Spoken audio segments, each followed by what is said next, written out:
Boa noite a todos. É uma alegria estarmos aqui mais uma vez, aproveitando essa oportunidade, como sempre, para nosso aprendizado, para renovação das nossas energias no amor e no bem, para que assim nos tornemos criaturas mais felizes, porque esse é o grande objetivo nosso. Como nós fazemos, iniciamos com uma leitura de preparação que será feita pela doutora Márcia. É essa daí. Boa noite, meus irmãos. Vamos levar essas palavras para refletirmos na vida. Verbo nosso. Existem palavras e palavras. Referirmos-emos, contudo, ao verbo arrojado de nós, temperado na boca com os ingredientes da emoção, junto ao paladar daqueles que nos rodeiam. Em especial, o verbo que nos transporta o calor do sangue e a vibração nos nervos, o açúcar do entendimento e o sal do raciocínio. Preciso é articulá-lo de modo firme e compreensível para que não escape do objetivo. No trabalho, seja ele como pão simples, no intercâmbio afetivo, seja qual água pura, e na tristeza, assemelhe-se ao remédio eficiente. Palavras são agentes de construção de todas as obras da vida. Lancemo-las na direção dos outros com o equilíbrio e a tolerância que desejamos venham a elas até nós. Sobretudo, evitemos a desconsideração e a ironia, pois todo sarcasmo é tiro e esmo. Quando irritados, guardemo-nos em silêncio. Cólera é tempestade magnética. Nesse estado, a palavra é raio fulminante, e ninguém sabe onde vai cair. Psicografia de Chico Xavier, por Emmanuel, do livro da Esperança. Bem, temos a prece com a Mabel. Então, meus irmãos, boa noite. Sejam bem-vindos todos a essa casa de oração que está sendo preparada desde cedo para receber todos nós. Convido a todos para fechar os olhos, sintonizar com o alto, imaginar a figura meiga do nosso amado Mestre Jesus, agradecer a Deus pela vida, primeiramente, agradecer todas as bênçãos de luz, de amor e de paz que caem sobre nós, e agradecer especialmente a noite de hoje, que é uma noite especial de mais um aprendizado. Te rogamos, ó Mestre, as tuas bênçãos para todos nós aqui presentes, encarnados e desencarnados, especialmente o nosso irmão Enaldo, que ele se sinta amparado e abençoado pela espiritualidade maior, e que todos os ensinamentos que for dado nessa noite, Senhor, que possamos refletir e colocar em prática no nosso dia a dia. Dai-nos coragem para vencer nossas má tendências, nossas más inclinações, e nos fortalece no amor e na fé. Que o teu amor, Senhor, abençoe a todos os nossos familiares, a todos os nossos amigos, desafetos, e onde quer, Senhor, que esteja um filho teu, clamando por misericórdia, seja o motivo qual for, Senhor, ampare e abençoa. Como espírito endividado, Senhor, estamos tentando acertar. Nos abençoe sempre, e que Maria Santíssima, nossa Mãe Maior, continue a velar por todos nós, hoje e na certeza de sempre. Que assim seja. Bem, hoje nós temos o companheiro Enaldo, que ele vai fazer um comentário sobre o livro Paulo Estevão. Esse livro é um clássico da literatura espírita, uma obra romanceada, psicografia de Emmanuel e de autoria, psicografia de Chico e autoria de Emmanuel. Que é um livro que nós não podemos deixar de conhecê-lo, de estudá-lo, porque ele traz para nós toda a história inicial do cristianismo. Bem, mas eu não vou contar essa história. Vamos deixar para o Enaldo mesmo. A palestra é Paulo Estevão 2. Algumas pessoas me pediram para fazer uma revisão da palestra Paulo Estevão 1, que aconteceu aqui exatamente há um ano atrás.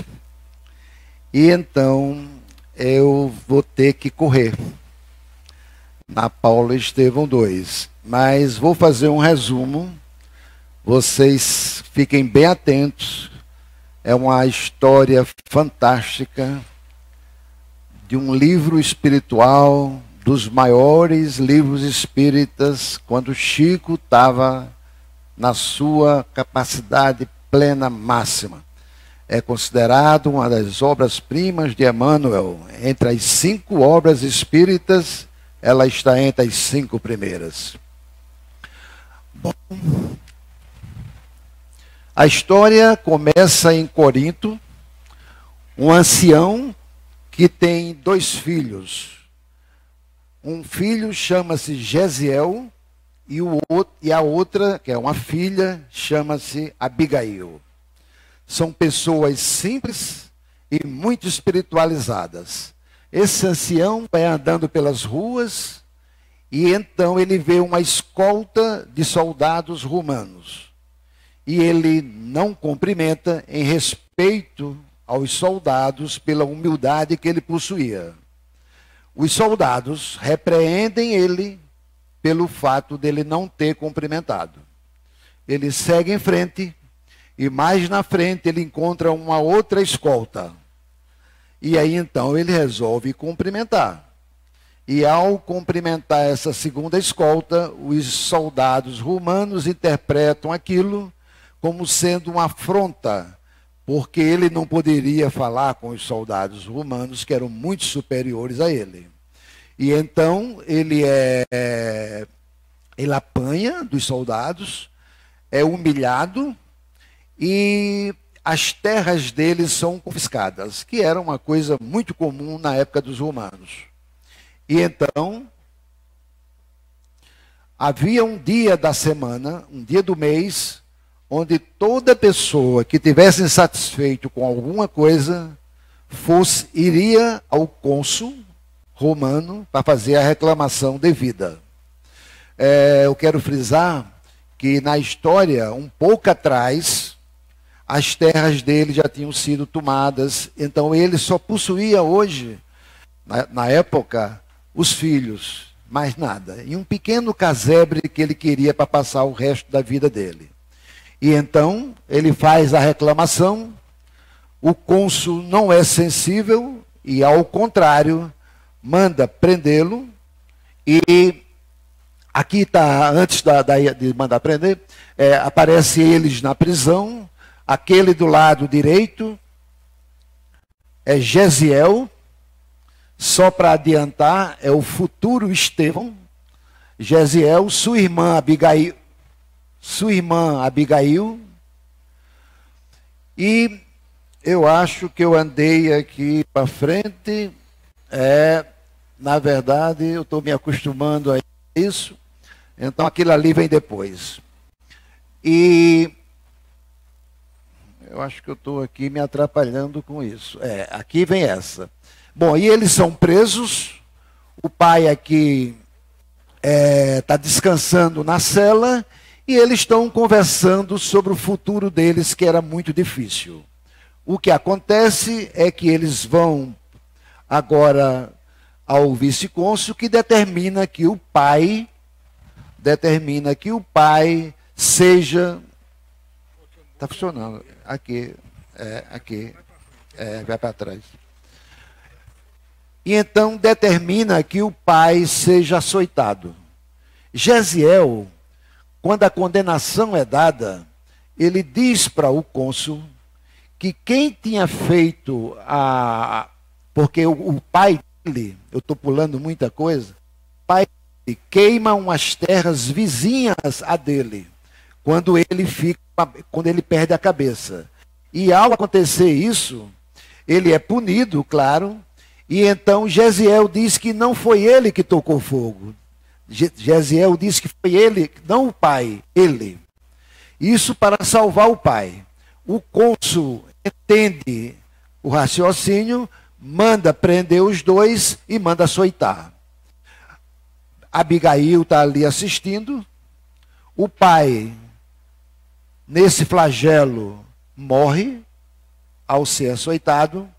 E Gesiel sobrevive ao castigo. A filha, a irmã de Gesiel, Abigail, é aconselhada a deixar a cidade. E os únicos amigos que ela tinha, ela se lembra do pai dela, era um casal chamado Ezequiel e sua esposa, que moravam perto, a um certo lugar. Então ela se dirige para lá, e eles não tinham filhos, recebe ela muito bem, e é nessa casa, Ezequiel dá uma festa. E Paulo, que não chamava-se Paulo na época, chamava-se Saulo, Saulo de Tarso. Nasceu em Tarso, e a cidade de Tarso é perto desse local. Saulo vai à festa, conhece Abigail, se apaixona imensamente por ela.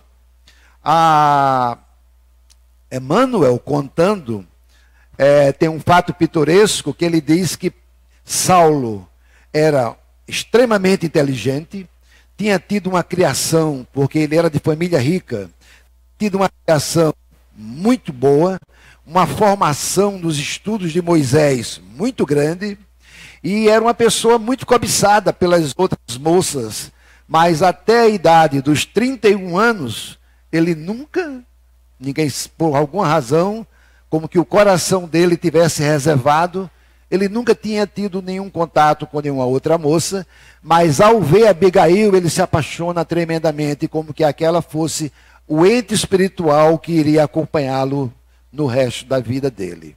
E então, Eusébio, por sua vez,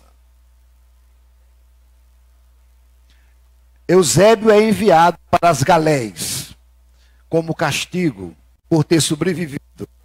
E então, nas galés, raro eram aqueles que iam e sobreviviam. Eusébio não, Gesiel. Gesiel vai para as galés, e lá a sobrevivência era mínima. Acontece que ele era muito forte.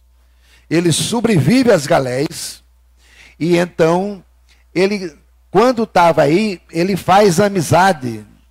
Muito sensível isso. Um cônsul romano entra na embarcação que ele estava e adoece. E fica com a doença muito grande e fica perto de morrer. Gesiel tinha muitas habilidades, e Gesiel então foi encarregado de cuidar do cônsul. O cônsul ficou bom. O nome desse cônsul, grave, porque é importante lá na frente, Sérgio Paulo. O cônsul fica bom, fica extremamente grato a Gesiel, e eles fazem uma boa amizade. E o que acontece é que o cônsul não queria retribuir a Gesiel. Coloca à noite ele num pequeno bote, dá a ele um pouquinho de dinheiro, e ele então se salva, né, dessa embarcação. E então ele aparece aí já na praia. Eu dei um pulo aí substancial. Esse momento é quando ele, depois de remar muito, ele está muito cansado, e então um ladrão tenta roubar ele. Ele entrega tudo que tem e diz apenas para o ladrão que leve ele para algum lugar. E o único local nessa época que recebia pessoas que não têm nada e que estão doentes ou cansados era a casa do caminho. A casa do caminho foi a primeira casa espiritual após a partida de Jesus. E então, na casa do caminho, ele é recebido por Pedro e por João. E então ele fica aí em paralelo, dando um salto mais na história. Aqui nós vemos Paulo lá com Abigail, namorando, amando como nunca aquele ser que é a verdadeira alma gêmea dele, não só aqui, mas na espiritualidade. E então,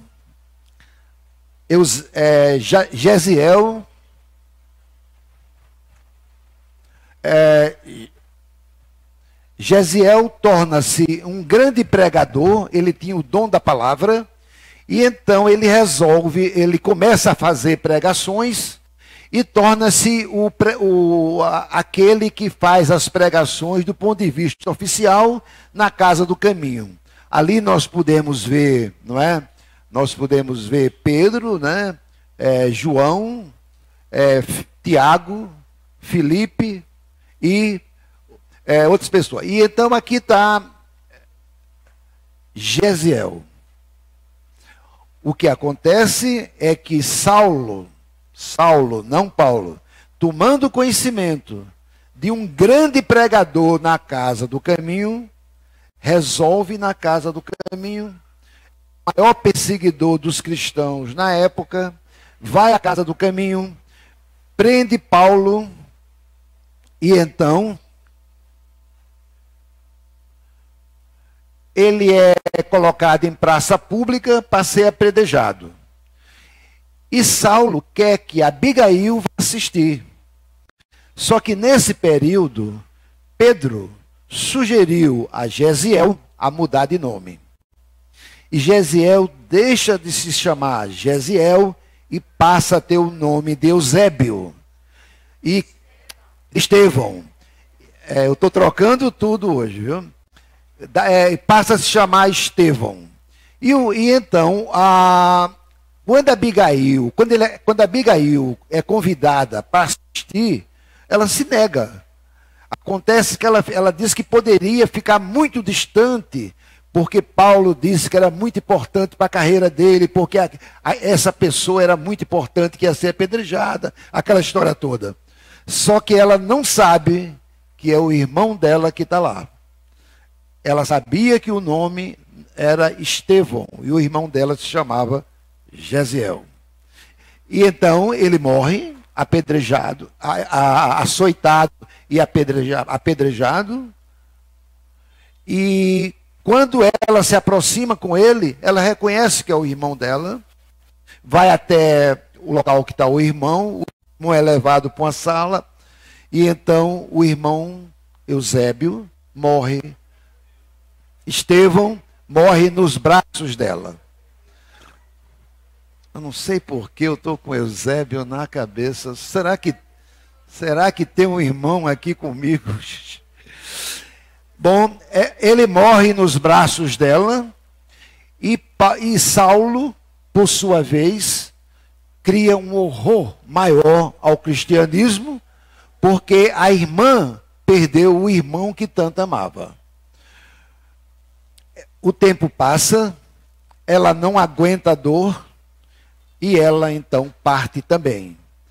E o ódio dele pelos cristãos aumenta mais ainda, pelo fato de que ele perde o único ser que ele mais amou na vida dele, do ponto de vista de fazer uma jornada juntos. E passa a ser, então, o maior perseguidor dos cristãos. É quando ele vai para Damasco. Em Damasco, toma conhecimento que tem um líder religioso chamado Ananias, e ele se dirige a Damasco. Ele pede para ir para prender Ananias. E quando ele chega no meio do caminho, um grande clarão aparece, né? Eu não posso descrever isso, que eu não tenho tempo, mas é de uma beleza infinita, e mesmo que eu quisesse descrever, a minha pobreza na descrição não daria. mas é como que você pudesse imaginar, como que no céu abrisse um flash, e uma grande luz aparecesse, e um ser divino descesse lentamente levitando e ficasse na frente dele. E o diálogo que ocorreu: Saulo, Saulo, por que me persegues? E ele se ajoelha perante aquela divindade e pergunta: quem sois vós, Senhor? Com inconcebível doçura. Não dá para a gente conceber. Com inconcebível doçura. Imagine a voz de Jesus dirigida a ele. O Senhor respondeu: eu sou Jesus. E então ele diz: Senhor, o que queres que eu faça? E Jesus aconselha ele a ir para Damasco. E nesse momento ele fica cego. Aquele que se vê diante de uma luz imensa perde a visão. Ele fica cego, os soldados da escolta fogem e só fica um servo que era humilde, que acompanhava ele há muito tempo. E então ele vai para Damasco, e aqui começa a palestra. E que dê tempo de eu chegar lá. E então, vamos para Paulo e Estevão 2, ele vai para Damasco, entra em Damasco cego, sem nada, e totalmente mudado. Você imagine, rapidamente aqui dando um flash, imagine o rosto de um perseguidor. Não é um perseguidor comum, um perseguidor como Paulo. O que você faz na sua vida está escrito no seu rosto. Não esqueçam, nós trazemos com a gente o registro de tudo que nós fazemos. Depois que ele vê Jesus, ele tornou-se cristão como nunca. Imagina a mudança que aquele rosto sofreu. É com esse rosto, com um corpo em nada, cego, que ele entra em Damasco. Procura um amigo, o amigo se recusa a receber ele, e ele era extremamente importante. E o que acontece é que ele vai para uma estribaria, onde só tem uma cama, um banquinho e um pouco de água. Ele se vê desolado, o servo dele ele dispensa, fica sozinho, e ele passa 3 dias meditando, orando e pedindo a Jesus que lhe mostre o caminho. De repente, ele ouve uma pancada na porta, e a porta se abrindo, e ele pergunta: quem é você? E como ninguém se identifica, ele vê que é uma pessoa que ele não conhece.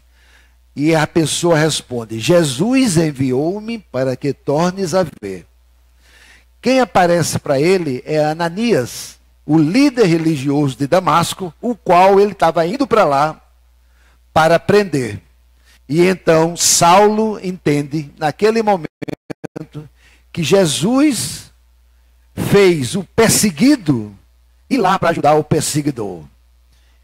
Ananias está aí de lado, esse é o velhinho Ananias. E então Ananias diz para ele, em nome de... Primeiro Ananias diz para ele que veio em nome de Jesus. E em seguida ele cura Paulo, em nome de Jesus, peço a Deus que veja de novo. Então, esse momento também descrito pelo Emmanuel é fantástico. É como que na vista de Saulo começasse a cair escamas indescritíveis. E à medida que essas escamas caem, a claridade começa a aparecer e ele volta a ter visão. E aí ele diz para Ananias, ele conta o que se passou em Damasco, e ele diz para Ananias que dali para frente ele queria conhecer todo o evangelho de Jesus. Ananias diz que todo o evangelho do que estava escrito até aquele momento só era encontrado na casa do caminho, que eram as anotações de Mateus, Levi e Mateus. Mas ele tinha alguns pergaminhos, e Paulo copia aqueles pergaminhos, e a partir dali ele usa aqueles pergaminhos para estudar. O primeiro local que ele vai, eu estou caminhando um pouco rápido, ele vai à sinagoga de Damasco. E quando ele chega lá, logo que ele começa a falar, o pessoal conhece, os fariseus conhecem ele, E quando ele começa a falar de Jesus, e começa a falar do que se passou em Damasco com ele no meio do caminho, que Jesus apareceu, eles começam a chamar Saulo de traidor, e queriam espancar, e queriam mesmo que ele fosse preso. Acontece que para prender um romano, e Saulo era romano, era preciso que tivesse um documento dizendo que a prisão poderia ser feita. Como eles não tinham isso, ele escapa. E então, Ananias sugere a Saulo ir para o deserto. É muito específico. Eu coloquei isso aí por uma razão muito simples. Toda pessoa, todo homem, né, todo ser, na história que você olhar para trás, para chegar a um ponto de ser o que Paulo foi, tem que ser temperado. Como uma espada bem feita que vai ao fogo até ela chegar naquele ponto. Como uma cerâmica que é feita passando por alto forno. O deserto desempenha um papel na espiritualidade muito grande. Vocês estão lembrados que quando Ramsés perseguiu Moisés e Moisés foi expulso, Moisés foi colocado no deserto apenas com um cajado. Jesus, mais na frente, muito mais na frente, foi para o deserto. Saulo foi para o deserto. E lá, ele encontra Gamaliel. Palmira é uma cidade que fica logo no comecinho do deserto. E esse Gamaliel tinha sido aquele que ensinou a ele durante toda a juventude dele, que tinha se tornado cristão. E por coincidência, sei lá, o destino aí, ou a espiritualidade, ele tinha um irmão que tinha várias oficinas de tecelagem no deserto. E Paulo, então, vai para o deserto. E na pequena oficina que ele vai trabalhar, ele encontra esse casal que trabalhava junto com ele. Aqui ele passou 3 anos. E à noite, ele viu que, que o casal se recolhia e ficava lendo os pergaminhos. E então ele se aproxima e diz: vocês estão lendo os ensinamentos do Nazareno? O casal diz sim, e estranha. Aí ele diz: não, eu também simpatizo com as ideias de Jesus. E então conversam e pergunta: de onde vocês são? O casal diz: nós somos de Jerusalém. Por que estão no deserto? Para fugir do perseguidor Saulo de Tarso. Quer dizer, então ele diz: eu sou Saulo de Tarso.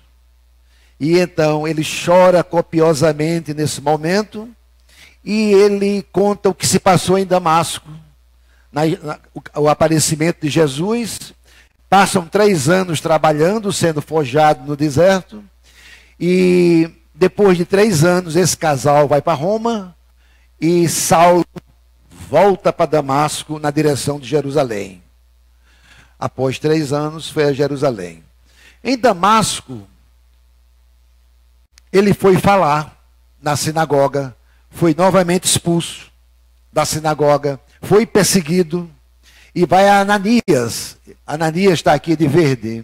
E então, Ananias diz para ele: você tem que fugir da cidade, senão você será apedrejado.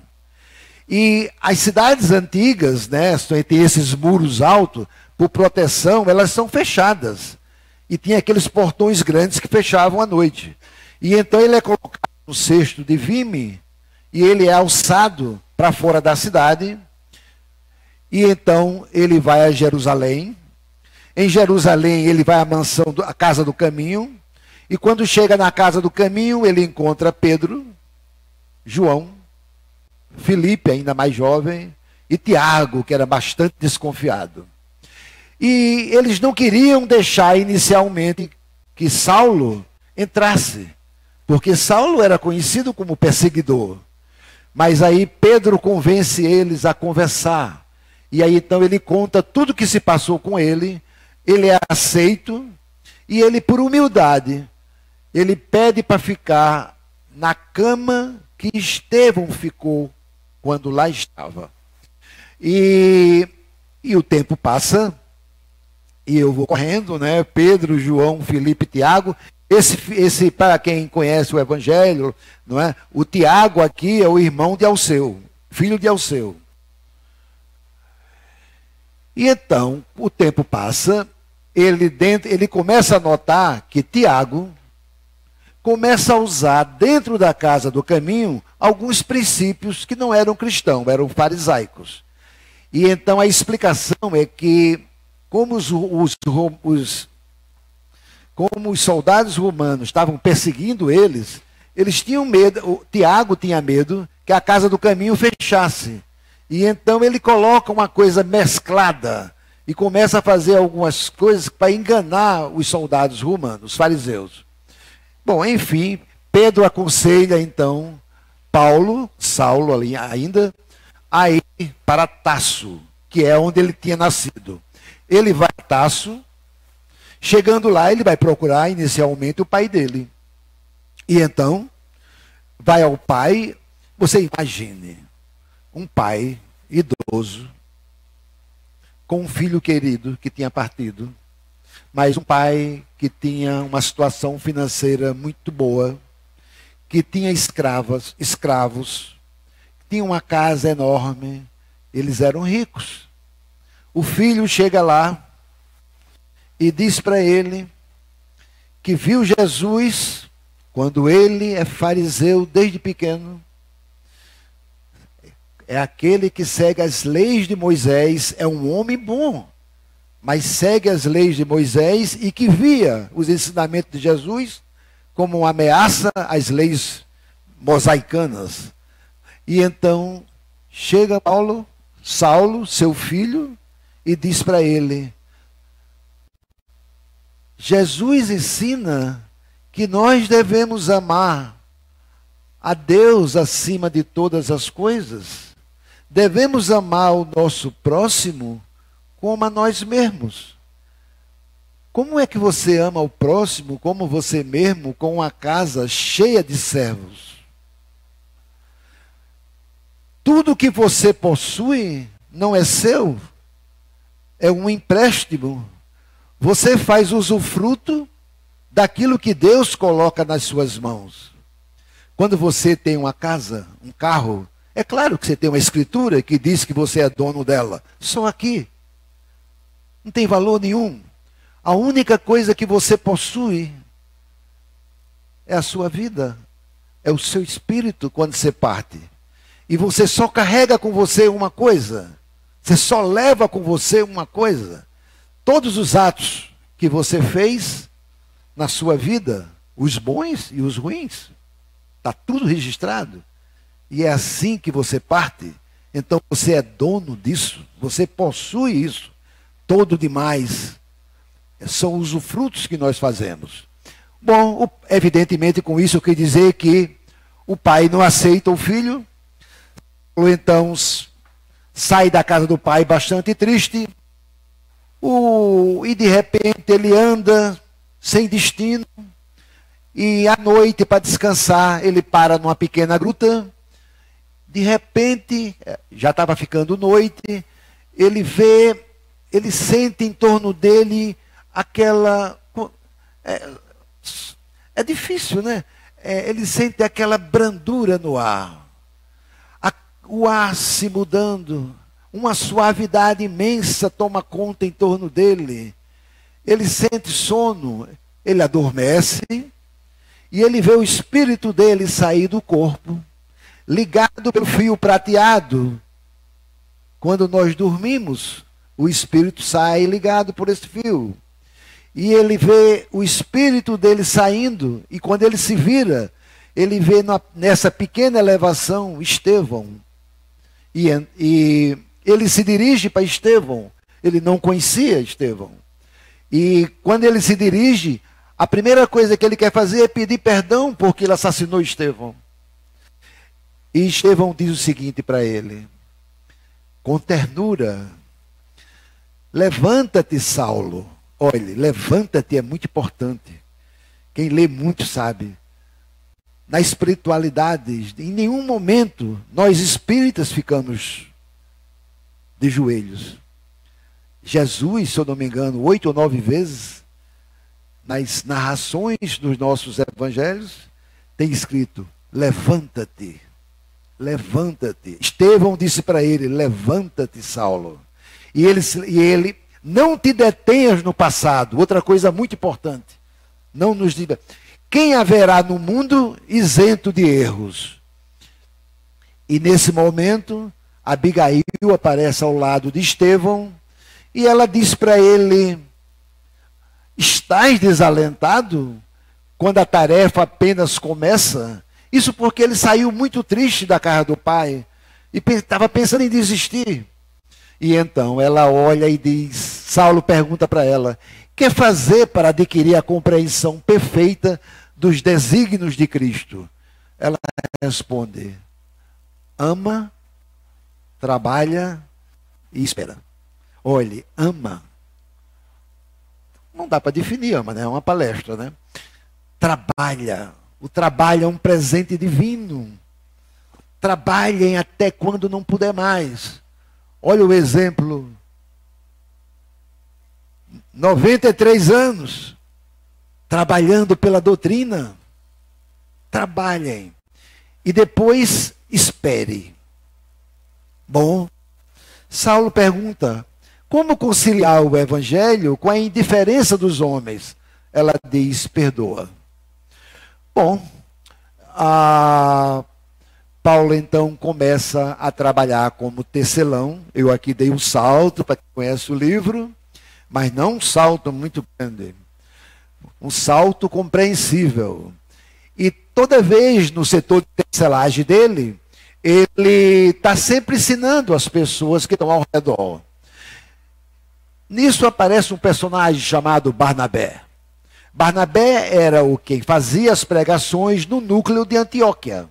Está precisando de um pregador, vai a Pedro e pede uma opinião de Pedro. E Pedro indica Saulo. Barnabé está aqui, fala com Saulo para ele ir para Antioquia. E ele vai para Antioquia, começa a trabalhar. Era um núcleo mais organizado, núcleo de cristãos, né? E um determinado dia, um jovem aparece por lá, representado ali por aqueles. E esse jovem chamava-se Lucas, famoso Lucas, o Evangelho de Lucas, né? Lucas era engraçado, né? Porque Lucas trabalhava na marinha, nas embarcações, não tinha marinha, né? Nas embarcações, e ele trabalhava há muito tempo. É por isso que quem lê o Evangelho de Lucas é muito interessante, né? Tem momentos que ele se dirige a Jesus assim: comandante, porque quando você se dirige na embarcação ao comandante do navio, é comandante. Então você vê alguns trechos, né, de Lucas, onde ele diz comandante, se dirigindo a Jesus. E nesse momento, Emmanuel conta o seguinte, é muito interessante isso aí. Até essa época, todos aqueles que seguiam Jesus eram chamados seguidores da casa do caminho. E Lucas achou aquilo estranho. Vai e ele sugere, então, mudar. Que a partir daquele momento não se chamasse os seguidores da casa do caminho, que se chamasse de cristãos. Porque é muito mais próximo de Cristo, lembra Cristo. E isso foi aprovado na reunião de Antioquia, e por essa razão, hoje nós somos chamados de cristãos. Lucas passa a ser um grande amigo de Paulo, e foi ele que escreveu as cartas que Paulo ditou, né? Bom, esse momento aí eu vou pular, mas depois de muito tempo, Saulo recebe uma carta dizendo que Tiago, o irmão de João, tem dois Tiagos, né? O filho de Alceu e o irmão de João. Tiago morre. Então, eles vão a Jerusalém. Quando eles chegam em Jerusalém, Tiago está lá, né, comandando a casa do caminho. Nesse momento, nessa época, devido às perseguições romanas, Pedro tinha deixado a casa do caminho, tinha fugido, João e Filipe. E Tiago ficou sozinho, comandando a casa do caminho de uma maneira meia cristã farisaica, né? E nem hospedar eles quis, com medo, com receio. Eles vão se hospedar na casa da irmã de Barnabé. E quando eles estão conversando à noite, aqui está Saulo e aqui está Barnabé. Estevão, em espírito, claro, em espírito, começa a influenciar Saulo, dizendo para ele o seguinte: a pobreza é muito importante, porque os núcleos cristãos trabalhavam mais para atender as pessoas mais necessitadas. Mas ele disse assim: mas mais importante ainda é levar o cristianismo em todos os locais. Ele disse isso inspirado por Estevão. A ideia é comprada por Barnabé, e a partir desse momento, aquela frase ali, ó, é necessário abrir novas estradas. E aqui começa essa grande jornada de Paulo. Ele viaja com Barnabé. Aqui estou dando aqui um exemplo típico de um local que ele chega, onde eles faziam não só a pregação, mas todos os apóstolos de Jesus faziam curas. Eles faziam curas, e aquele jovenzinho que aparece ali é João, o futuro João Evangelista. Começou a acompanhar os dois, Saulo e Barnabé. Bom, aqui é importante. Está lembrado daquele cônsul chamado Paulo Sérgio Paulo, qualquer coisa daquele tipo. Sérgio Paulo, está lá. O Sérgio Paulo era o amigo de Estevão que fez ele fugir. Bom, quando ele chega na ilha de Malta, na ilha de Chipre, no meio do Mediterrâneo, para vocês terem ideia onde Saulo foi, ele nessa ilha, por coincidência espiritual, o governador era Sérgio Paulo. E estava doente. E tomou conhecimento que tinha uma pessoa na cidade que estava pregando e curando. E manda chamar Saulo. Saulo vai para lá com Barnabé. Ao chegar lá, encontra o Sérgio Paulo doente e um mago judeu que cuidava dele de lado. E então, Saulo diz para ele que não podia curar o corpo dele, mas podia curar o espírito dele. A doença era uma doença espiritual. Notem a diferença entre doente e enfermo. Doença é do corpo, enfermo é da alma. Quem está enfermo está doente do espírito. É por isso que no Evangelho difere. Jesus difere todo o tempo lá, doentes de enfermos. E então, ele cura Sérgio Paulo, e ao curar, o mago, para não perder o emprego, começa a agredir Saulo, chamando ele de nomes indevidos, mas quando ele começa a atingir Jesus, Saulo reage de uma maneira interessante, mas é bom entender a maneira. Ele faz o mago ficar cego, temporariamente, porque Jesus não permitiria isso, como exemplo. E então, 4 horas depois, ele faz o mago, a vista dele voltar, e ele sai correndo em disparada, assustado com o poder que tinha Saulo. Aqui é um momento interessante também, porque Saulo está conversando com Barnabé e com João, o futuro João Evangelista, e é nesse momento que Barnabé sugere a Saulo não mais chamar Saulo, mas mudar de nome. E é aqui que Saulo diz: então eu vou me chamar Paulo. E diz a seguinte frase: como Saulo servia Moisés, como Paulo servirei a Jesus. Veja o que ele andou rapidamente. Nasceu aqui em Tarso. Abigail e Estevão nasceu em Corinto. Veja a espiritualidade como trabalha. Tarso, Saulo saiu daqui, foi para a Síria, começou a perseguir os cristãos. Aqui está Jerusalém, aqui está o mar Mediterrâneo. Saulo andou de Tarso, veio para cá, para a Síria, veio para Jerusalém, criou núcleo na Cesareia, em Tiro, Sidônia, Damasco, veio para cá, foi para Icônio, Antioquia, Mileto, Troade, indo aqui na direção da Grécia. Neápolis, as cidades da Grécia, Filipos, Tessalônica, Apolônia, Tessalônica, Romanos, São as cartas de Paulo, escritas para cada um dos núcleos que eram fundados nesses locais. Veio a Corinto, foi para Atenas, veio para a ilha de Creta, foi a Chipre, veio a Malta, foi a Siracusa, na Sicília, subiu e foi para Roma, onde a gente chega lá. E então, eu, por curiosidade, tentei ver a distância dessas cidades de uma para outra. A mais perto uma da outra, que era Damasco para Jerusalém, deu 300 quilômetros. Ele fazia isso a pé. E fez esse circuito 2 vezes. A distância de Jerusalém para Antioquia é 8.000 quilômetros. É como daqui para o Rio. Ele fazia isso a pé, não era de carro, não era de nada. Fez isso 2 vezes. Foi o apóstolo, um dos apóstolos mais importantes, levou a cristandade onde a gente não pode imaginar. E aqui na Antioquia, eu vou só contar um fato pitoresco para pular isso aí, para a gente ter ideia de como nós avançamos. A lei do progresso da espiritualidade trabalha, né? Aí havia muitas discussões. Eu coloquei aí os assuntos das discussões para você ver como era interessante. Estava uma bagunça de discussão. Os assuntos eram os seguintes: circuncisão, que era uma coisa importante.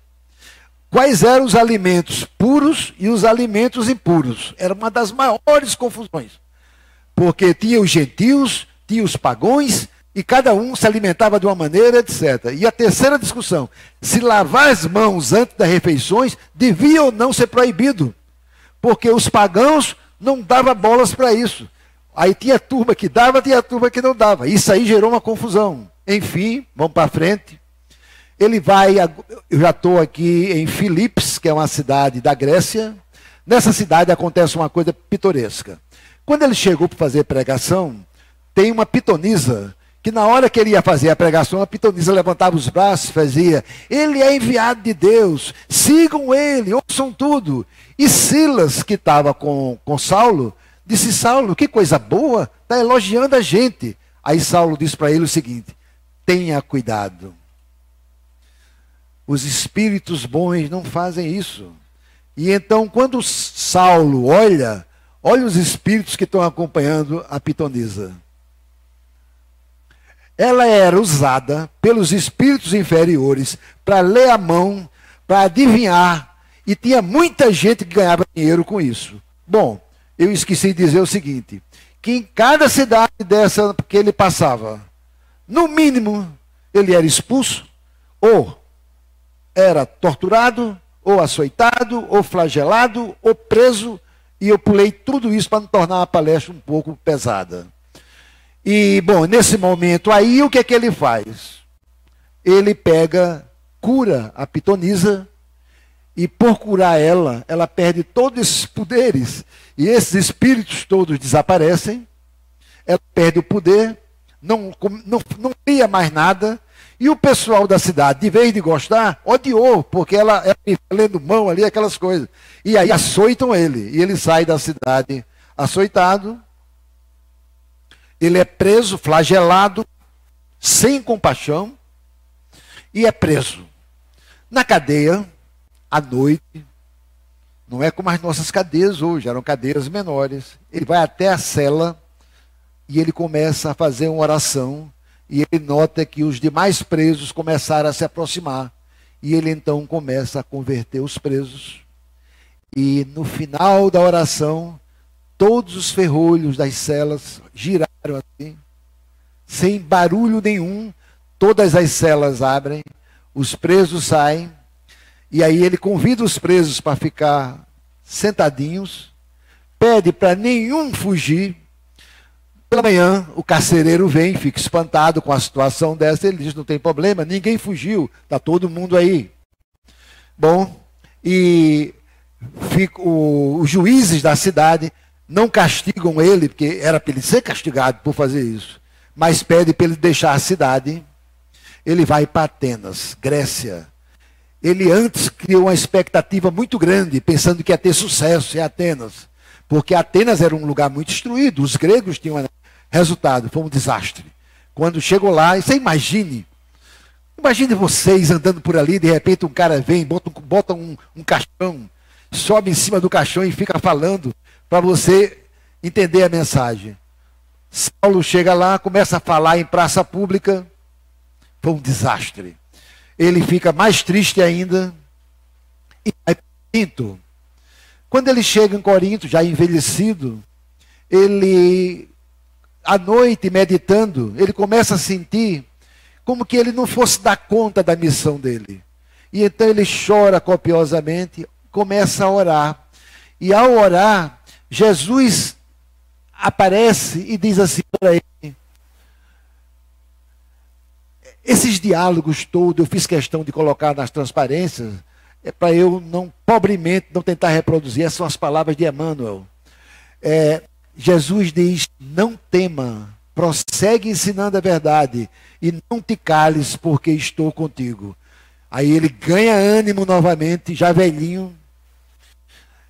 Aí esse momento é importante para todos vocês. É nesse momento que Jesus, vendo o cansaço dele, diz para ele: doravante, Estevão permanecerá, mais junto de ti, transmitindo os meus pensamentos. E isso aí, as cartas de Paulo para todos os núcleos foram escritas, recebidas através de Estevão, mandadas por Jesus. Por isso que dizem que os ensinamentos de Paulo são os mais profundos, porque vieram direto das palavras de Jesus, transmitindo os meus pensamentos. Mateus, por exemplo, escreve baseado no que ele viu. É claro que ele teve intuições. Lucas, que partiu depois, não conheceu Jesus, quer dizer, mas não, Saulo foi realmente fantástico. Aqui, quando ele, em sonho, Abigail aparece para ele, junto com Estevão, e ele diz que quer ir para Roma. E ela diz: não, vá antes para Jerusalém. E quando ele chega em Jerusalém, quer dizer, ele desceu tudo aquilo de novo. Ele já velhinho. Por onde ele passava, todo mundo começou a entender que ele ali não mais voltaria. E então foi a descrição de Emmanuel com o Chico Xavier é de uma beleza infinita. Por isso que vocês não podem deixar de ler essa obra-prima, Paulo e Estevão. Eu vou sortear isso no final. E então, nesse momento daí, por onde ele fez questão de passar por todas as cidades que ele tinha criado os núcleos. E todas as cidades, todo mundo ia se despedir dele. E em Jerusalém em especial, Tiago reconhece ele como grande líder e vai se abraçar com ele. Olha a idade dele. Aqui eu vou pular, me perdoem. Ele vai para a ilha de Malta, depois daquele naufrágio que acontece ali, cria um núcleo na ilha de Malta. Para quem viu aquele mapa que eu deixei, tem duas ilhas no meio do Mediterrâneo, Chipre e Malta. Ele pegou aquele navio, aquela embarcação, as embarcações daquela época, e foi criar núcleo cristão aí. Bom, agora vem um momento culminante. Vai a Roma. Quem vai em Roma naquela época era Nero. Nero, na sua completa loucura, resolve incendiar Roma. Roma tinha 14 bairros. 12 dos 14 foram queimados. E Nero mandou incendiar com uma única finalidade: para que ele reconstruísse e ficasse conhecido na história como aquele que reconstruiu Roma. Loucura total. Toca fogo, manda tocar fogo, sai de Roma e diz para o pessoal: no último dia, quando o incêndio estiver apagando, me chame. E aí ele é chamado no último dia, já tudo destruído, e ele faz aquele folclore. Quem se lembra dos filmes de Nero, né? Quem foi que tocou fogo? E aquele drama, na loucura dele. E então ele diz: eu vou procurar quem causou o incêndio. E eu peço a ajuda de todos vocês. E nesse momento, o silêncio se fez e uma pessoa fez assim: cristãos. Aí outro: cristãos. Aquela voz foi se elevando. O povo, na sua loucura, comandado por Nero, e com aquela insatisfação, precisava de bode expiatório, precisava punir. E então Nero vê naquele momento a salvação dele. E Saulo é levado a ele. A maneira que ele trata Saulo, mesmo com reverência, mas ele diz assim em um determinado momento: como é que um homem tão inteligente e tão sábio é tão alquebrado, é tão inofensivo? Quer dizer, deu vários adjetivos assim.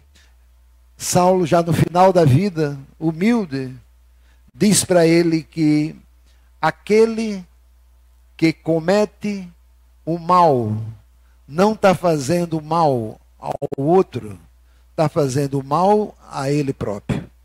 Que a justiça divina iria atuar. E então, ele é levado ao topo de uma colina. Antes disso, é muito importante, todos os mártires, nunca se prenderam tanto cristãos, levaram os mártires todos para a prisão, e também Saulo, e também Paulo. À noite, pegam todos os mártires e levam para o circo romano, primeiro prédio a ser inaugurado. Mataram todos. E Saulo desconfiou, Paulo desconfiou, porque que ele não foi levado. No dia seguinte, ele sozinho na prisão, ele foi chamado por uma escolta. A escolta tinha que matá-lo.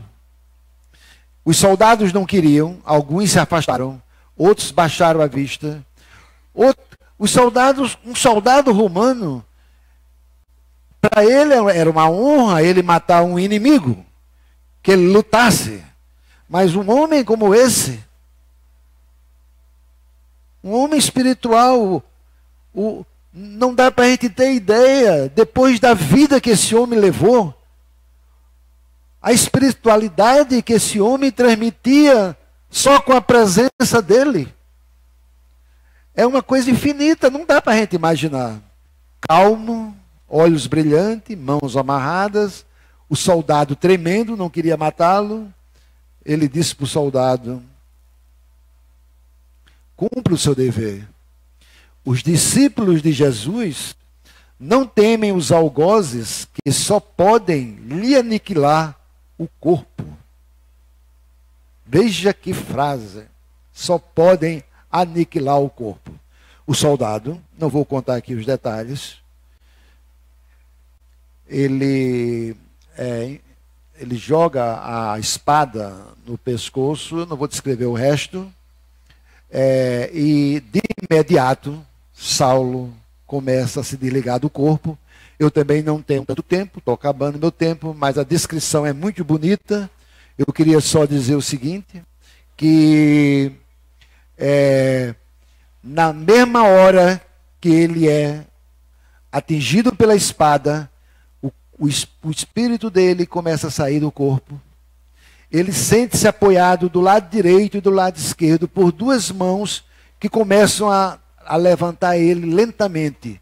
De um lado, Gamaliel, que era de um lado Ananias, do outro lado Gamaliel, que tinha sido o mestre dele, e ele vê todos os mártires atrás dele, como que fosse uma grande comunidade, uma grande assembleia que iria se reunir. Ele então é levitado, e Ananias pergunta: você tem algum pedido? Ele disse: sim, eu gostaria de ver todos os núcleos que eu criei. E levitando, ele é levado para visitar toda aquela região, e ele diz que gostaria de encerrar vendo Jesus. E ele é levado exatamente ao local que Jesus foi crucificado, para agradecer. E ao chegar aí, com toda a comitiva dos mártires, ele vê inicialmente Estevão e Abigail. Ele então estende as mãos dele para a frente. Abigail caminha para ele. E a doçura que Emmanuel conta isso é fantástico.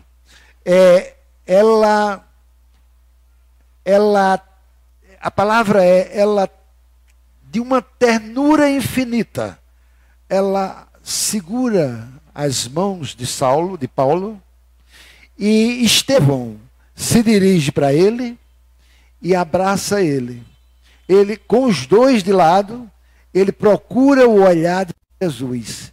E aí ele vê aquele ser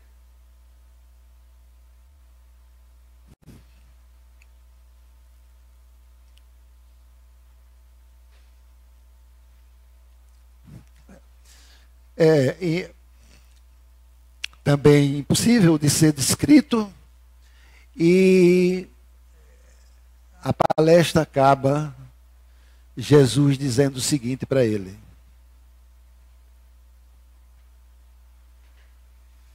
o mestre sorriu carinhoso e falou: sim, Paulo, sê feliz.